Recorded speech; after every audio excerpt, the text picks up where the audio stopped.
This video goes out because of a lack of time management. I haven't actually had time to really think about a video this week, and as a result, I've been just sort of playing casually and grinding out some low-tier aircraft that have new modules, particularly in the latest updates.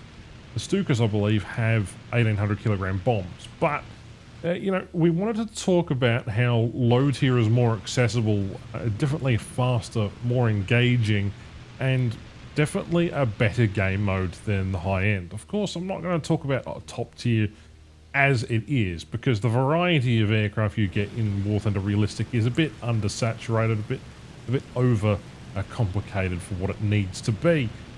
If there was an Enduring Confrontation game mode, or a new game mode that wasn't Team Deathmatch, then maybe Air Realistic Battles would be the better sort of game mode. Unfortunately, for me, 16 vs 16, the Fox 3s, having to fight your way through a lot of bullshit, I'll be honest, is kind of a bit unnerving to me, considering that, well, I don't really like to switch my brain on too much. Just like to go in a dogfight and just have a little bit of fun.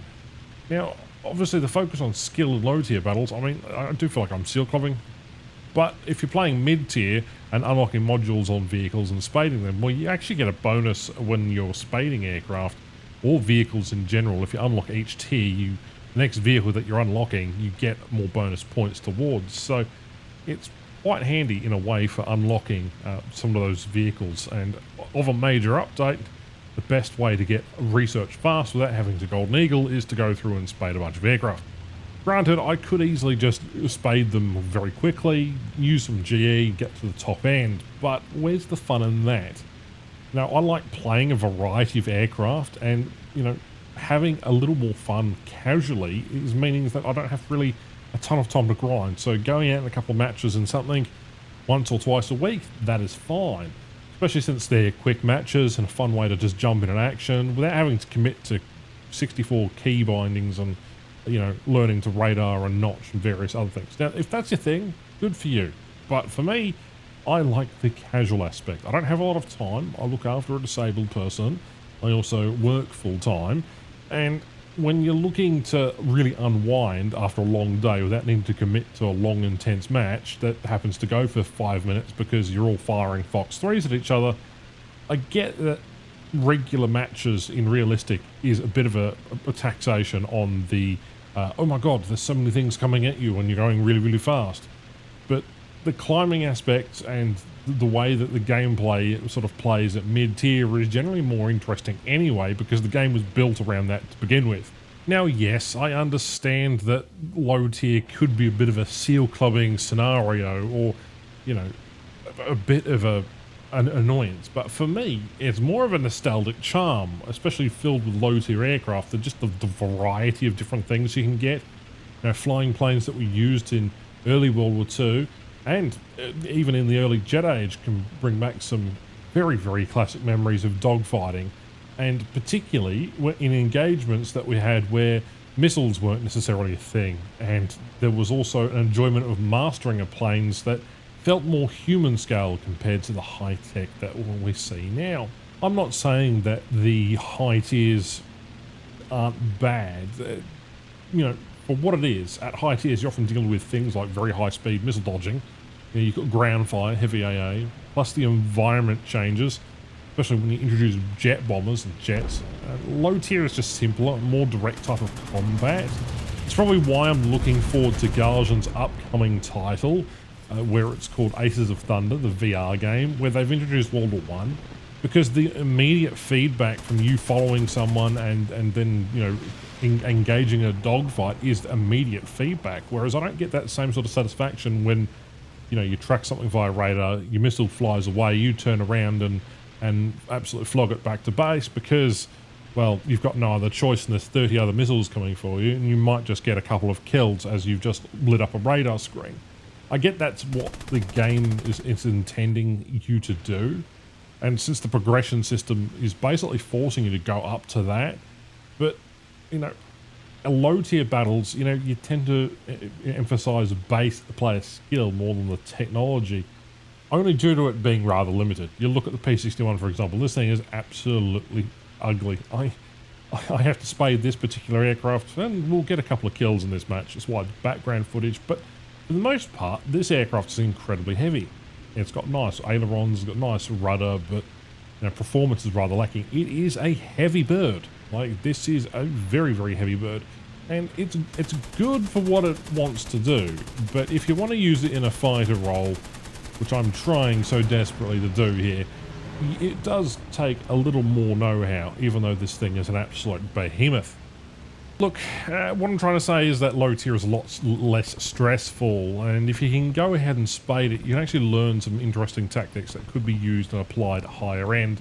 Granted, it is a different environment, and that's just the nature of warfare. However, for me, it feels like the low tier battles feature a nice mix of old biplanes, early monoplanes, and quirky designs often just make things really interesting. It's like, oh, I'm fighting this French thing. Oh, I'm fighting this interesting, American thing.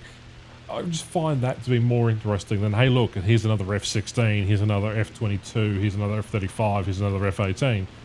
That doesn't really interest me. Most of my mechanical knowledge and my interest in aviation comes from the early days, in between the 1930s and about the early to late 1950s. I don't really go past that because you get into stuff that is either too classified or just, horrible. There we go. We actually got a hit on that one, and it just feels like the game's focus is really just making a lot of money for the sake of Anton's new yacht. If you haven't seen the last video, go ahead and watch that one. It's at this point I'm going to mention game modes again. If I haven't mentioned that already, this is what this game is severely lacking. An enduring confrontation where I can have multiple spawns and go out in a single match that's about an hour or two long and contribute to a ever-growing front line, that'd be good. The ability to use multiple aircraft, come out, take off again, keep flying, ability to use escorts or bombers properly in their desired roles. Maybe there's something there for it, but for me, it really just comes down to, well, I don't really want to play top tier, because it means I have to switch my brain on, and after switching my brain on all day, I don't feel like coming home to switch my brain off, and that's all I want to do. I don't want something too intense. That's why you go play mid-tier tanks, because that's fun. Mid-tier planes, because that's all right. So the aim of today's video isn't really to tell you what to do, but more precisely, just if you're playing War Thunder and you go, oh my god, the grind, oh my god, you have to pay so much money. Well, chill out for a moment. It is a free-to-play game. Why not you cost them money by playing something that's free-to-play? For me, spading low-tier vehicles and working my way through different funky things I haven't played in years has been a joy, and it's been an absolute curse at the same time. Elder and Jeebus have got me into some really aircraft that I really don't like and have ended up on my hated lists. We'll do a couple more of those this year, but it's just a matter of principle. I'm not interested in the high-tier jets. Yeah, sure, they look cool. Yes, they sound cool.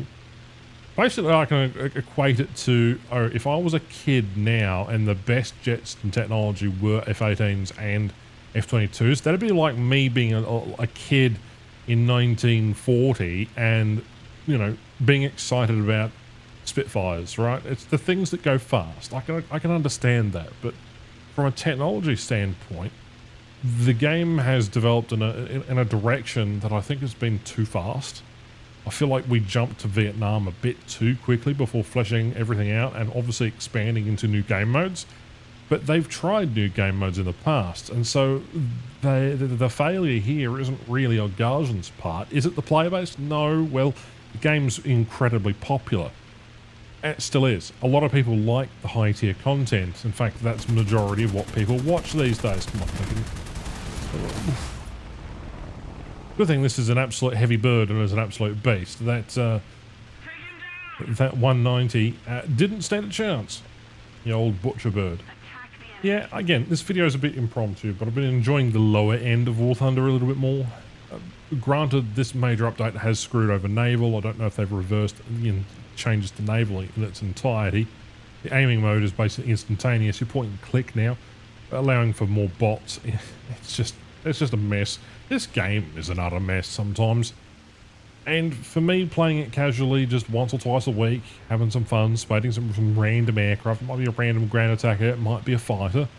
might even be a bomber, it doesn't have to matter really, is bringing back nostalgia on levels which I haven't had for a little while. So do yourself a favour, go and fly some irregular things.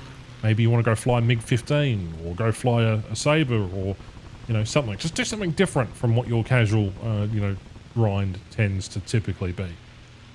Alright guys, thank you very much for watching. My name is Ash and I'll catch you next one. Bye bye.